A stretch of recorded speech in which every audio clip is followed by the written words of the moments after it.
Boa tarde a todos. Eu sou o César Teixeira, vou ser o chair desta sessão técnica, a quarta sessão técnica do nosso WebMedia 2021, destinada a assuntos relacionados à saúde digital e tecnologias assistivas. Nós temos três artigos bastante interessantes nessa sessão, dois deles do grupo de pesquisa da Universidade Federal da Paraíba e de um grupo de pesquisa da Universidade UniOeste do estado de São Paulo. Ok? Então, vamos começar. Felipe, please, our first presentation.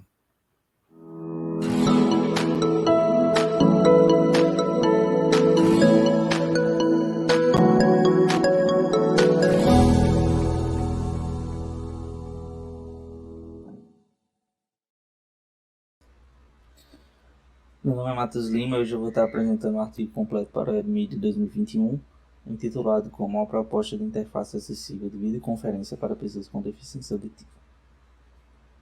Eu sou mestre em informática pelo UFPB, juntamente os autores professor Dr. Guido Lemos e professor Dr. Raul Nicoleza, ambos também da UFPB. Aqui o sumário, vou apresentar a introdução, contextualização, após isso, uma metodologia do trabalho, execução do experimento e análise dos resultados e a conclusão. No Brasil, de acordo com o censo do IBGE de 2010, existem aproximadamente 9,7 milhões de pessoas com algum nível de deficiência auditiva, sendo aproximadamente 2 milhões que não conseguem de modo algum ou possuem grande dificuldade em ouvir. A nível mundial, a OMS afirma que existem aproximadamente 466 milhões de pessoas com algum tipo de deficiência auditiva. Com a utilização do ensino de escrita de línguas orais para surdos, o ensino se torna um desafio maior para esse público, ocasionando em evasão escolar e baixo rendimento em diferentes áreas da grade curricular. Esta parcela da população ela enfrenta uma dificuldade no acesso à informação e educação. No Brasil, cerca de 97% dos surdos eles não conseguem concluir o ensino médio no Brasil, dados do IBGE. Em contrapartida, recentemente houve um crescimento no nível educacional dos surdos devido a algumas políticas públicas e educacionais que foram aplicadas. Segundo o Censo de Educação Superior 2013, 8.676 alunos com deficiência auditiva ou surdos cegos foram matriculados nas instituições de educação superior. No âmbito da teleeducação, na ausência de um intérprete, um dos problemas enfrentados por alunos surdos durante uma videoconferência é a dificuldade de comunicar suas próprias ideias e pensamentos. Com a utilização de sistemas que permitem que a presença de um intérprete de língua de sinais no meio virtual, numa interação na qual uma das partes é uma pessoa com deficiência auditiva, pode ser uma alternativa para facilitar o acesso à informação, criando uma espécie de meio de comunicação entre a pessoa surda e o palestrante, ou então outros participantes da videoaula ou da palestra. Então surgem as questões de pesquisa do trabalho: como é possível reduzir as barreiras de acesso à informação das pessoas surdas no âmbito da teleeducação? Como podemos aprimorar a experiência do usuário surdo no âmbito da teleeducação? A hipótese é que a experiência e usabilidade de um usuário surdo no ambiente da teleeducação elas podem ser melhoradas a partir da utilização da interface proposta. O objetivo geral é facilitar o acesso à informação para alunos surdos em sua língua natural por meio da oferta de uma interface que atenda os requisitos necessários de uso no ambiente de teleeducação. Os objetivos específicos identificar aspectos relevantes para a análise de usabilidade e qualidade da experiência de um usuário surdo na teleeducação. Explorar a construção da interface de um sistema de videoconferência educacional acessível que viabilize o seu uso para usuários surdos e realizar experimentos com usuários na língua de sinais a fim de obter uma avaliação da solução proposta. Metodologia. Foi utilizada uma adaptação da interface e uma extensão de funcionalidades em um sistema já existente de videoconferência denominado V4H Open Source, tornando-o mais acessível. A adição de um modo de visualização com destaques para intérprete remoto e a implementação do sistema de legendas em tempo real que transcreve para a língua portuguesa. Aqui são as mudanças já dentro do V4H. Primeiramente, foi facilitada a etapa de login apenas solicitando o nome do participante, e caso ele seja intérprete, ele marcaria o checkbox e a interface ela se adaptaria e ajudaria o usuário surdo a identificar esse intérprete. Embaixo a gente adicionou um botão de Libras para gerenciamento dos recursos de acessibilidade. Com ele, a gente pode selecionar o intérprete e alterar o modo de visualização, e também podemos habilitar o modo de legendas ao vivo.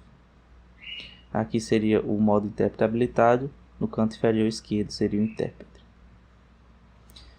Aqui um exemplo de funcionalidade da legenda e também do intérprete, num cenário real, à esquerda o intérprete e no centro, embaixo, a parte de legendas, e no canto direito os participantes, no centro a palestra.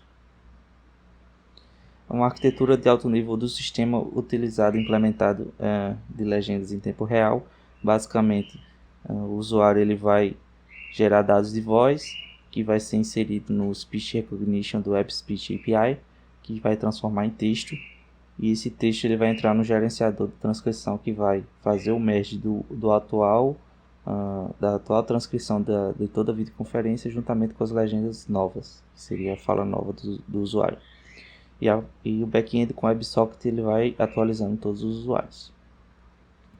Aqui seria o algoritmo do módulo de gerenciador de transcrição. Basicamente ele explica como foi feita esse merge da legenda atual juntamente com a legenda total da videoconferência, adicionando também quem é o falante daquele texto. Entrando para o experimento e análise dos resultados, o perfil dos avaliadores. A gente separou em dois grupos, o grupo S e P, que seria sem a interface proposta, e o grupo C e P com a interface proposta. O grupo com a interface proposta, relação à experiência com acessibilidade digital, 20% avançado e 80% intermediário. O grupo sem interface proposta, 20% iniciante, 40% intermediário e 40% avançado.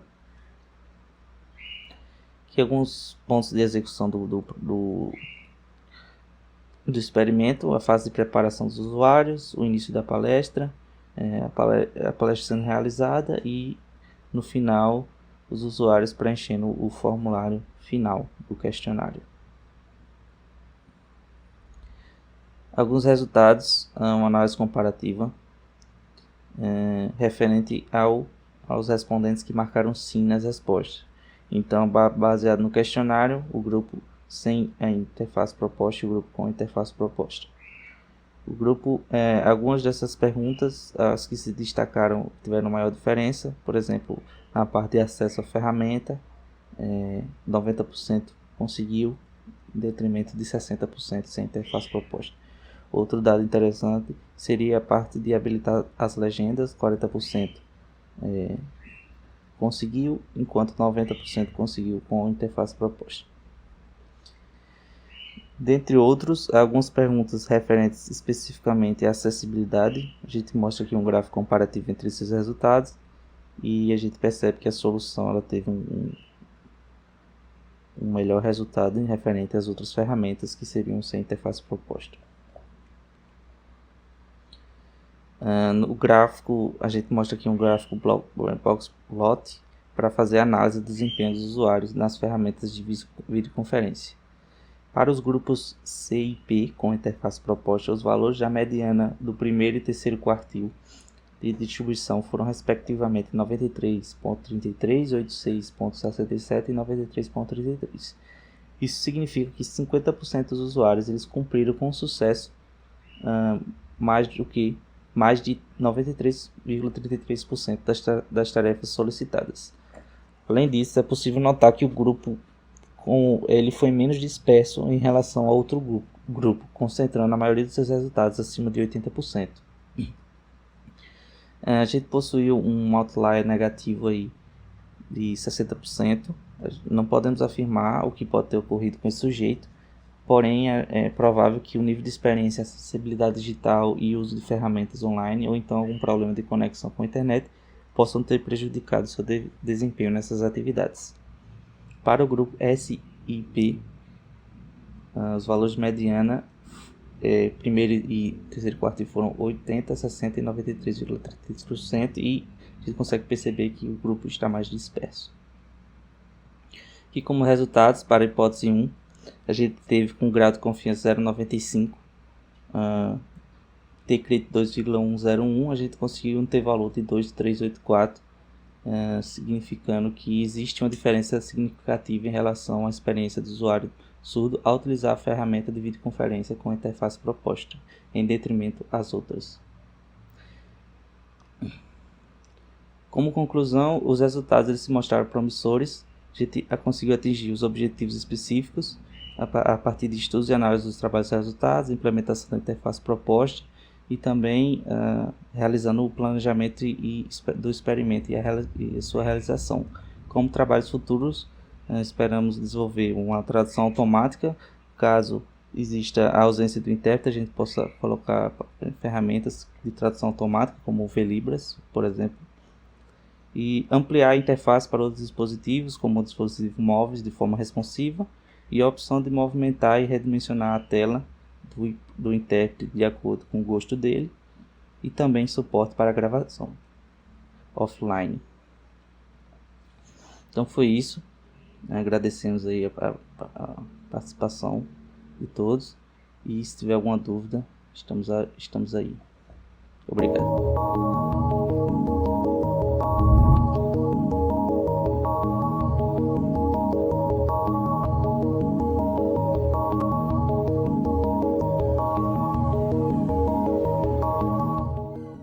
Ok, agora conseguimos ver você. Legal, Matheus, o trabalho é muito interessante, né? Essa possibilidade de melhorar a vida das pessoas com deficiência auditiva e poderem participar em aulas, principalmente, né? Através de videoconferências, que com essa pandemia tornou-se praticamente um padrão e muito provavelmente deve continuar em maior ou em igual ou menor escala, né, após esse período. Bem legal. Eu tenho algumas perguntas, né, enquanto não aparecem outras perguntas aí dos participantes. Vocês fizeram o teste comparando usuários usando a versão adaptada de uma ferramenta, que é V4H, é isso? Isso. Versus outros usuários usando Google Meeting, Zoom, etc. É isso? Isso, perfeito. Com ferramentas não adaptadas. Eu me pergunto, não seria mais preciso comparar usuários usando a V4H adaptada e a V4H não adaptada? Quando vocês misturam aí várias outras ferramentas, vocês não estão introduzindo aí variáveis que ficam meio sem controle? Sim, boa pergunta. Sim, eu concordo com isso, e inclusive foi um dos problemas que a gente teve durante a pesquisa, foi o quesito da pandemia, e a gente não teve muito, foi muito difícil a gente conseguir usuários surdos para fazer, e quando a gente conseguia, eles cancelavam, então não entravam, então foi bem complicado. E devido ao tempo, a gente optou por utilizar uma pesquisa do Reinaldo Ferraz, do SP, do NP, que ele fez essa pesquisa de acessibilidade voltada às ferramentas atuais, né, que é o Zoom, o Google Meet, Big Blue Button, entre outros. Então a gente fez, em parceria com ele, a gente solicitou os dados, e aí ele forneceu para a gente, então a gente fez um comparativo com a nossa ferramenta do V4H modificada e comparando com as ferramentas no geral. E aí a gente tentou, para tentar minimizar esse problema aí das variáveis, a gente tentou utilizar nas perguntas e nas tarefas, né, a gente tentou buscar algo que fosse bem comum entre todas as plataformas. Mas, inclusive, eu esqueci de mencionar na apresentação, mas que também seria um trabalho futuro a gente realizar uma nova pesquisa, quando tiver mais calma aí a pandemia, a gente conseguir reunir novamente um grupo de usuários e fazer a pesquisa comparando o V4H original junto do V4H modificado para mencionar essas variáveis que você mencionou. Legal, mais uma questão, essa mais do ponto de vista técnico. Vocês fizeram adaptações naquela ferramenta V4H, né, para poder incluir lá aquela janela especial da pessoa que vai fazer a transcrição aí para Libras, e também para fazer aquela merge das legendas, né, que eu achei bastante interessante. Qual é a dificuldade para essa adaptação? E é possível fazer essa adaptação para as demais ferramentas bastante utilizadas aí, como Google Meeting, Zoom, etc.? Não é muito complicado. A gente usou um truque técnico aí para poder conseguir ter esse resultado, porque sim, a gente pensou inicialmente por exemplo, quando o usuário fizesse login, a gente teria o objeto usuário lá, e aí verificaria se ele era um intérprete ou não, e aí pelo back-end a gente poderia setar a UI da forma correta. Mas como a gente não tinha acesso a esse back-end do V4H, a gente solucionou esse problema naquela opção de intérprete, né, do checkbox. Então, visualmente, quando ele fazia o login, ele marcaria que ele era intérprete. Então, a UI ela saberia quem era o intérprete e encaixaria corretamente na visão.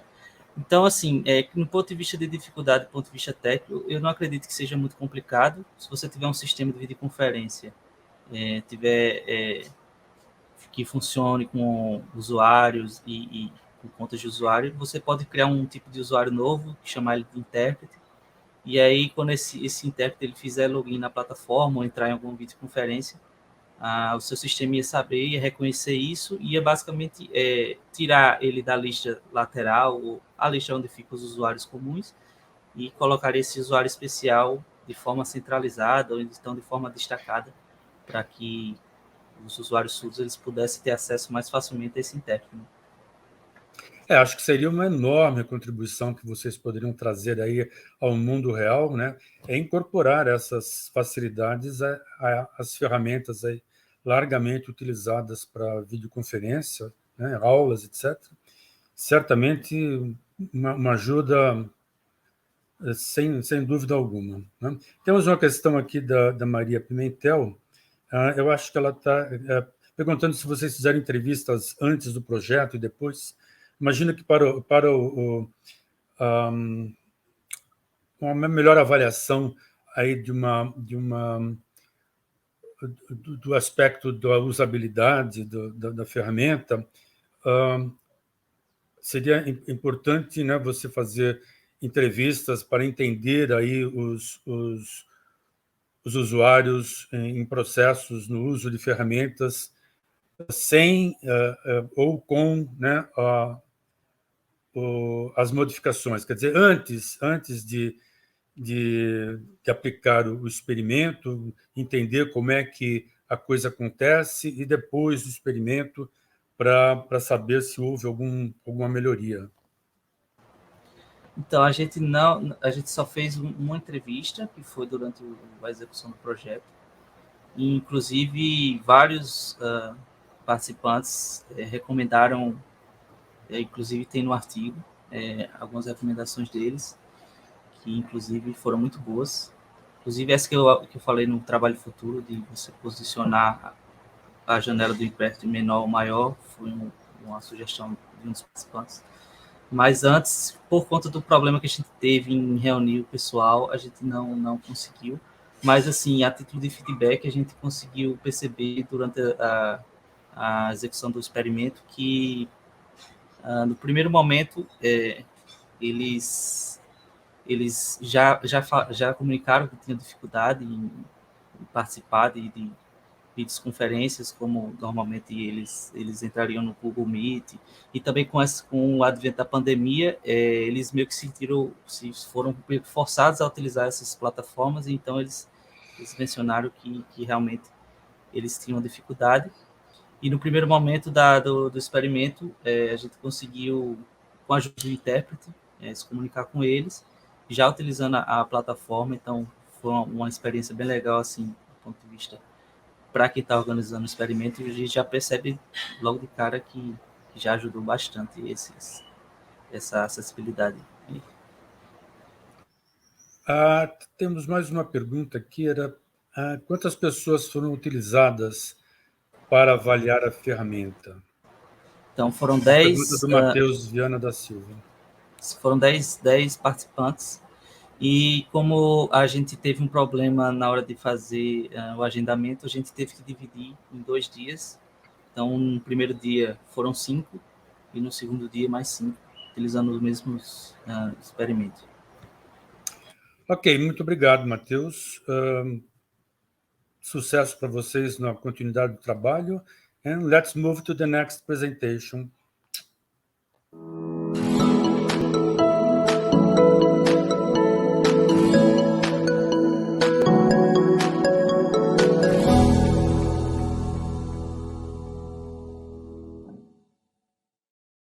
Olá, eu me chamo Matheus Viana da Silva e agora estarei apresentando um trabalho realizado com os meus colegas Francis Lopes Pacagnelli, Leandro Luiz de Almeida e Robson Augusto Escuto, todos da Universidade do Oeste Paulista. O trabalho se intitula PhysioR, um sistema de realidade aumentada aplicado em fisioterapia respiratória para pacientes hipertensos. Um pouco da contextualização. Segundo a Organização Mundial da Saúde, doenças cardiovasculares são a maior causa de morte no mundo. E entre essas doenças inclui-se também a hipertensão. Em clínicas de fisioterapia, muitas vezes pacientes hipertensos são impedidos de realizar as atividades físicas que eles precisam fazer nos exercícios, justamente para não piorar esse quadro de pressão alta. O que pode ser feito, e que também é feito em clínicas de fisioterapia, é a aplicação de exercícios respiratórios para controlar a pressão sanguínea do paciente antes deles fazerem seus exercícios. Essa problemática foi trazida pela nossa colaboradora Francis, e ela justamente enfatiza essa falta de ferramentas construídas para esse propósito da aplicação de exercícios respiratórios em pacientes. Na literatura, exercícios respiratórios já foram com sucesso aplicados para a redução de pressão sanguínea, inclusive a longo prazo, né? No quesito de fisioterapia em geral, a realidade virtual e a realidade aumentada são tecnologias usadas para a construção dos chamados jogos sérios, né? Para auxiliar a terapia de uma maneira mais divertida e que causa maior entusiasmo nos pacientes. Porém, há na literatura uma falta desses trabalhos que unam a realidade virtual e a realidade aumentada com a fisioterapia respiratória. Então, o presente trabalho objetiva em construir uma ferramenta imersiva para aplicar os exercícios respiratórios nos pacientes hipertensos antes deles realizarem essas atividades físicas que eles necessitam, né, por conta de alguma terapia que eles estejam fazendo. A metodologia de desenvolvimento da ferramenta, nós fizemos reuniões semanais com a nossa colega fisioterapeuta Francis para coletar os requisitos necessários para fazer a ferramenta, e também tivemos que desenvolver hardware próprio para medição dos sinais vitais. Por quê? Os hardwares atuais que fazem essa medição dos sinais vitais e, ao mesmo tempo, entregam para a gente o sinal via Bluetooth, não possuem uma interface acessável, né, geralmente é proprietário, ou não possui qualidade o suficiente para ser usado em clínicas de fisioterapia reais. Então, o que a gente fez foi pegar um hardware proprietário e modificar o PCB, né, a placa de circuito impresso, para que a gente possa pegar esses dados e enviar para a nossa aplicação via Bluetooth. Um exemplo do hardware é descrito nessa figura aqui. Então, temos alguns switches alguns interruptores que desligam cada um dos sensores individualmente. Temos esse sensor de pressão sanguínea, que foi o que a gente modificou. O nome dele é Omron HEM7113. Então, pode-se ver que tem um fio aqui que entra na placa de circuito impresso, modificado. Temos também esse sensor resistivo de força, que retorna um valor conforme a força aplicada na cabeça do sensor, né? E ele foi utilizado, então, para medir o sinal do tórax do paciente, né? Então, quando o paciente enche o pulmão ou esvazia, aplica uma pressão nesse sensor que está nessa cinta aqui, acoplada ao paciente, e a gente tem um feedback em tempo real do tórax do paciente. No quesito de software, né, a gente construiu a aplicação usando o motor de criação de jogos Unity 3D, certo? E, além disso, após cada aplicação da sessão de fisioterapia respiratória, geramos relatórios feitos com tecnologias web, HTML, CSS e JavaScript. Além disso, todos os dados pertinentes foram armazenados num banco de dados MySQL. Bom, aqui eu tenho um exemplo de uma interface do sistema. Nesse caso, a criação de ficha do paciente, né? Então, pode-se ver que é possível fazer algumas interfaces com o motor de criação de jogos Unity. Nesse exemplo aqui, temos algumas informações pertinentes ao paciente, como as doenças que ele possa vir a ter, as medicações, os fatores de risco e a causa ou a razão dele estar sendo submetido à fisioterapia respiratória. Uma outra interface bem importante aqui é a criação de um novo exercício respiratório, né? Então, aqui antes de realizar uma sessão respiratória, de fisioterapia respiratória, o fisioterapeuta ele pode criar um exercício novo por meio desse modelo 3D de um pulmão.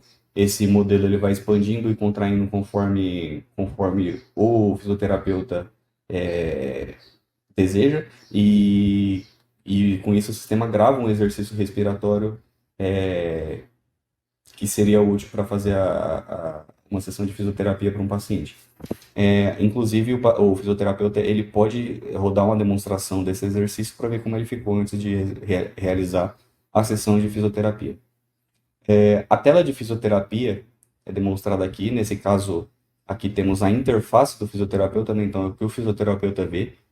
Isso daqui pode ser mostrado em qualquer monitor ou televisão, certo? Primeiro, temos aqui dois modelos de pulmão, o modelo do paciente e do guia. O guia ele vai copiar aqueles exercícios que o fisioterapeuta gravou na tela anterior, e o do paciente vai ter o feedback do tórax do paciente, né? Então, o objetivo do paciente é fazer com que o seu modelo de pulmão copie ao máximo o modelo guia. Bom, aqui no canto inferior direito pode-se ver também uma interface para medição da pressão sanguínea, né? Então, o fisioterapeuta ele pode clicar aqui e medir a pressão sanguínea conforme necessário, ou utilizar esse timer aqui para medir em um determinado intervalo de tempo, né? E a informação ela é demonstrada aqui no meio. Durante a sessão de fisioterapia respiratória, o paciente enxerga essa tela aqui. Ela é uma interface de realidade aumentada, né? Onde o paciente pode ver o fundo, né? Todo o ambiente ao redor dele, com esses modelos 3D de pulmão aparecendo na linha de visão, né? Então, o objetivo dele é fazer com que o pulmão da esquerda, né, o pulmão dele, repita ao máximo o pulmão guia, que é o que repete que repete os exercícios feitos pelo fisioterapeuta. Bom, como avaliamos o sistema? No momento ainda não fizemos a aplicação desse sistema em pacientes reais, né? O que foi feito nesse trabalho foi uma avaliação da usabilidade do sistema. Para avaliar a usabilidade, a gente recolheu 5 especialistas em usabilidade que lecionam na universidade, certo? E aplicamos um questionário de usabilidade baseado nas heurísticas de Nielsen, né? Que são heurísticas feitas para avaliar vários quesitos da qualidade de usabilidade de uma interface. No caso, selecionamos 12 heurísticas que geraram 12 perguntas, com um nível de satisfação entre 1 e 5. Para cada uma dessas 12 perguntas, obtivemos uma nota média que descreve, então, a qualidade da interface com relação em cada uma dessas heurísticas, né? Então, essa nota média é calculada pela média de avaliação dos 5 avaliadores. No geral, o sistema obteve uma nota média de 4.3, sendo que todos os avaliadores concordaram que foi uma experiência agradável de usar o sistema. Tiveram 3 perguntas que obtiveram uma nota abaixo de 4. Essas perguntas elas estão diretamente ligadas à facilidade de usar a interface, né? Então reconhecemos que houve uma dificuldade de utilizar a interface em alguns aspectos. Fizemos essas correções, porém elas ainda não foram reavaliadas, né? Então a aplicação do nosso questionário foi efetivo para encontrar os problemas, inclusive corrigimos a maioria desses problemas. E esse resultado é bem interessante, considerando que essa aplicação desse questionário tem baixo custo, né, e é bem fácil. Então, esse sistema corrigido, né, com essas correções, ele será utilizado em testes em pacientes reais futuramente, inclusive isso poderia estar acontecendo agora, porém houve um atraso por conta do Covid, né? E possivelmente então pretendemos acoplar o sistema a outros sistemas desenvolvidos pelo grupo de pesquisa para a área da saúde, né? Então, hoje o grupo realizou, até hoje, né, o grupo realizou diferentes pesquisas para fisioterapia também, inclusive para a psicologia, né? Então tem um grupo de sistemas que podem ser acoplados em um grande pacote de sistemas para a área da saúde. Bom, eu, em nome do grupo de pesquisa, agradeço a atenção de todos. Muito obrigado.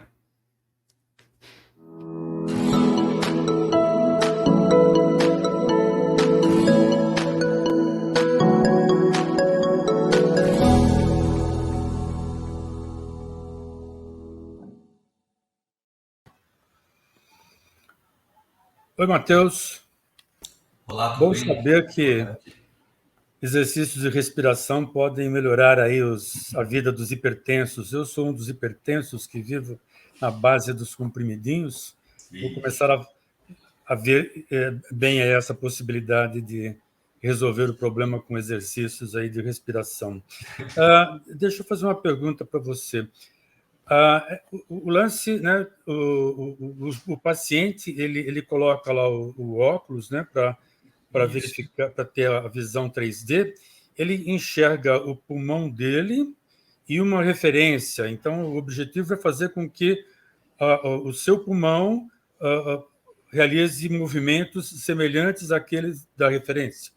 Isso, perfeito. O Esse é o objetivo é que ponto, você né? imite certinho da maneira que você consegue. Certo. E vocês optaram por desenhar os dois pulmões e tendo um fundo de um ambiente como se fosse uma sala, né?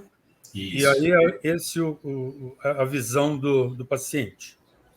Assim, o fundo, na verdade, é onde a pessoa está, né? Então, você tem a câmera do... Mas ele vê o pulmão lá, né? Na frente, pulmão na frente dos na sala. objetos.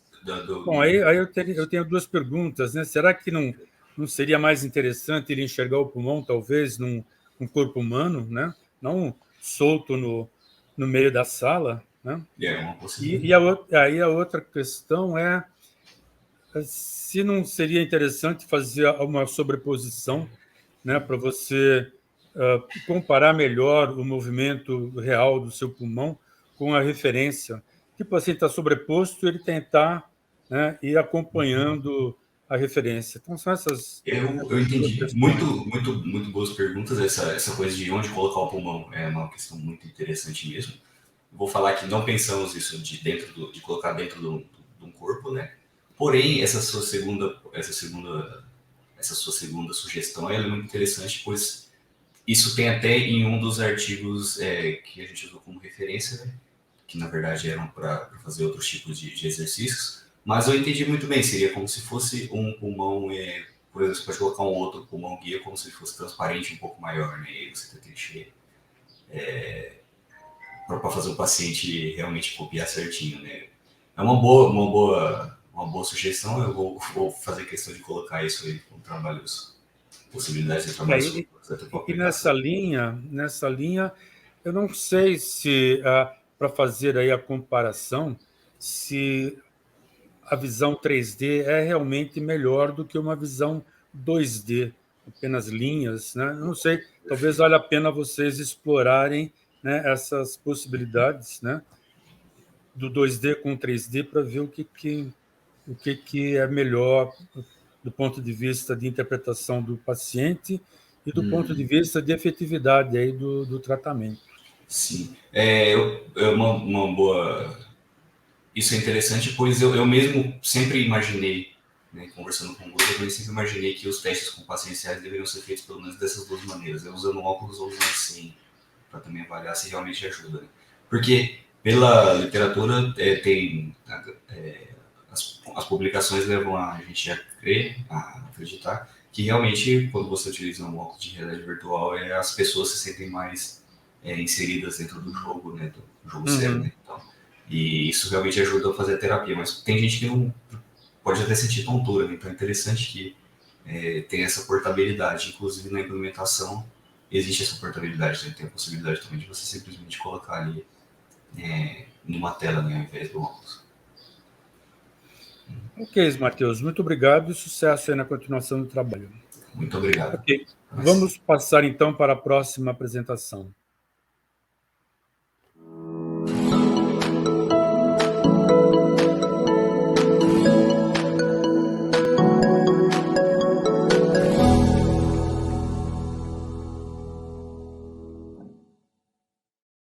Vou apresentar o trabalho desenvolvido, An Approach for Automatic Description of Characters for Blind People. Meu nome é Itamar Filho, eu sou estudante de Engenharia da Computação na UFPB. Sou cofundador da TAIL, a Liga de Tecnologia e Inteligência Artificial da UFPB, e fui PIBIC pela UFPB no ano de 2020.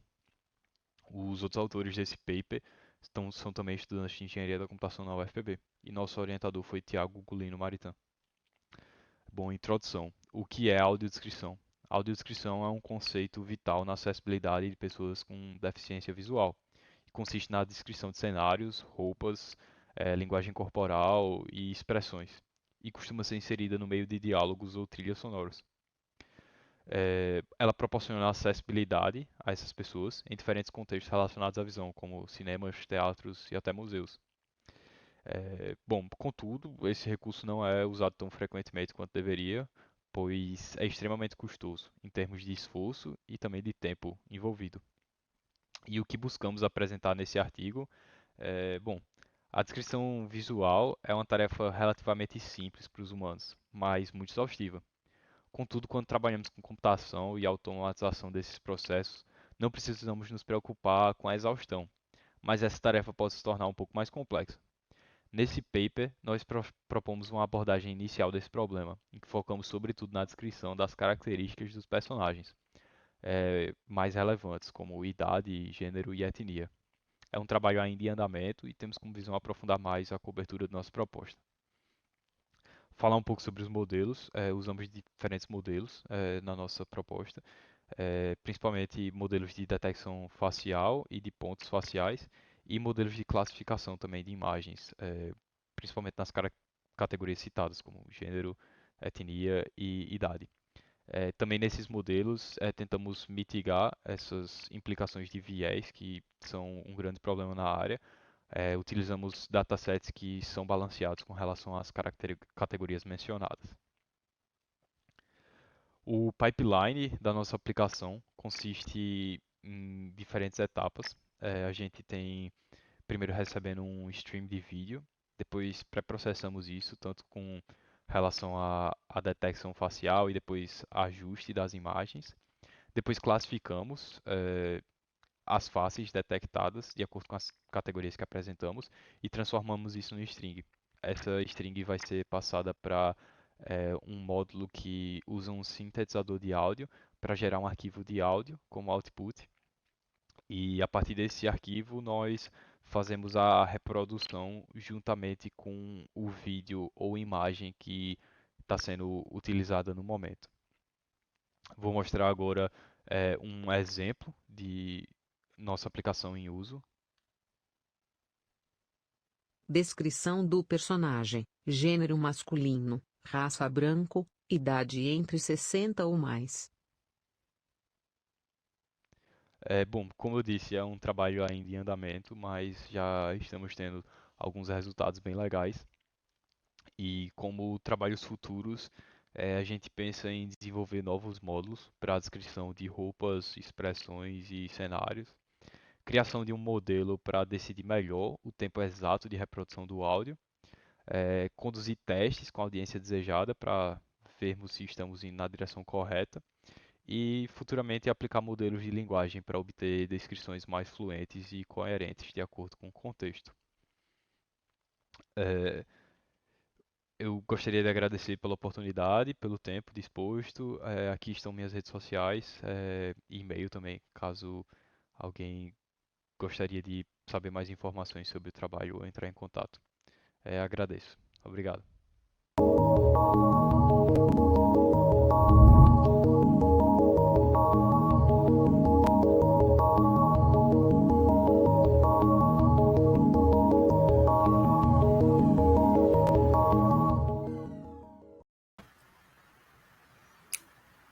Itamar, tudo bem. Vamos ver se temos algumas questões. Eu tenho aqui algumas observações aí. O Biden está lá com 60 ou mais, né? A identificação. Dá para ser... Qual é a precisão aí dos algoritmos? O que eu vi lá que no artigo, eu dei uma lida, e que vocês falam, bom, distinguir entre 19 e 20 anos é meio difícil, mesmo para o ser humano, né? Então, você deu uma margem de 1 ano, 2 anos. Agora, 60 a mais, qual é a expectativa real aí no reconhecimento aí da idade do personagem?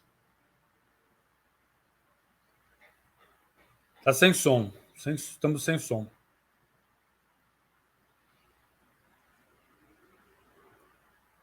Me escuta agora? Sim, agora sim. Pronto. Certo. Então, como eu tinha citado no artigo, a gente pegou uma base de dados que era bem balanceada, assim, tanto para a questão de gênero quanto para a questão de etnia. Só que, em termos de idade, isso ficava bem mais difícil, assim. Então, a gente tinha muitas mais amostras de outras idades e, claro, tinha esse problema, né, de diferenciar uma pessoa com 19 anos é tão diferente assim de uma pessoa de 21 anos, então tinha esse problema entre as classes, né, porque não é algo muito simples, né, algo que tem um limiar definido entre as idades, assim, principalmente na classificação e uma imagem. Então, o que a gente fez foi tentar juntar os dados que tinham poucas amostras e, nesse momento inicial, a gente optou por dividir em classes um pouco maiores. Então, essa de 60 mais foi uma das abordadas justamente pela limitação que a gente tinha em relação aos dados. Mas, claro, que isso não é o ideal. Em trabalhos futuros, a gente pretende ter uma divisão melhor, digamos assim, e pegar novos dados, claro, para melhorar esse tipo de classificação. Eu vi que vocês, dando sequência ao trabalho, vão tentar identificar não só o caractere, né, o personagem, mas também o ambiente, enfim, o contexto. Você acredita ser capaz, né, de, em mais algum tempo, ser possível realizar todo o processo automaticamente e ser possível, então, dispensar a pessoa humana de fazer audiodescrição, fazer-se toda a audiodescrição automaticamente, inclusive sentimentos, etc.? Assim, Quanto tempo você acha que essa é terá uma pergunta difícil. Assim, eu acho que dispensar o ser humano, a pessoa que realiza esse trabalho, é algo que a gente está longe de fazer. Eu acho que a gente sequer vai conseguir fazer um dia, minha opinião, né? Mas acho que esse tipo de ferramenta pode vir a ajudar bastante a automatizar as partes mais trabalhosas desse processo. Claro que com supervisão humana, que eu acho que é algo necessário ainda hoje. Mas eu creio que vai ser possível, talvez nos próximos 5 anos aí a gente tenha tecnologias suficientes para fazer uma descrição mais fluida, e é um dos objetivos nos trabalhos futuros, né, do nosso projeto, tentar deixar isso o projeto cada vez mais redondinho e abordando o quanto mais possível do cenário e do ambiente que está se passando. Se então a dispensar o ser humano da audiodescrição é um pouco difícil, complicado, quer dizer, você não vê tão logo que isso acontecendo, se é que vai acontecer, né? Qual seria a contribuição do ponto de vista prático para a pessoa com deficiência de visão visual, né, com a ferramenta? Porque, por exemplo, hoje você detecta qual é o personagem, mas o áudio, a pessoa que vai fazer a audiodescrição, ela pode fazer isso, né? Ela vai dizer, olha, aqui quem está falando agora é o Biden, que tem lá mais de 70 anos e toca em frente, né? Eu queria entender melhor como se planeja essa união do audiodescritor ser humano com o que a tecnologia faz automaticamente. Como é que isso iria acontecer? Bom, essa também é uma pergunta difícil, mas assim, só dando um contexto. Um dos artigos que eu citei no paper, né, ele afirma um dado que para fazer audiodescrição de um filme de 2 horas é necessário 60 horas de trabalho. Então, algo bem trabalhoso, é uma atividade que requer bastante, assim, pode ser relativamente simples para a gente, mas é bem trabalhosa. E eu acho que é possível aliar, né, os dois, então dá para aliar essa automatização com uma supervisão de uma pessoa. Eu acho que é algo que facilita o trabalho da pessoa e isso, exato. Então, em vez dessas 60 horas com a automatização desse processo, talvez a gente consiga reduzir isso a talvez 2 horas, quem sabe.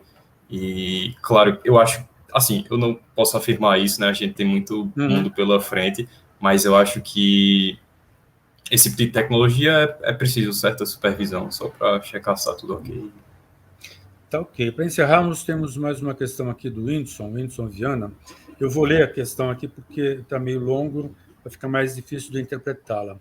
Ele falou: Ítalo, parabéns pelo trabalho.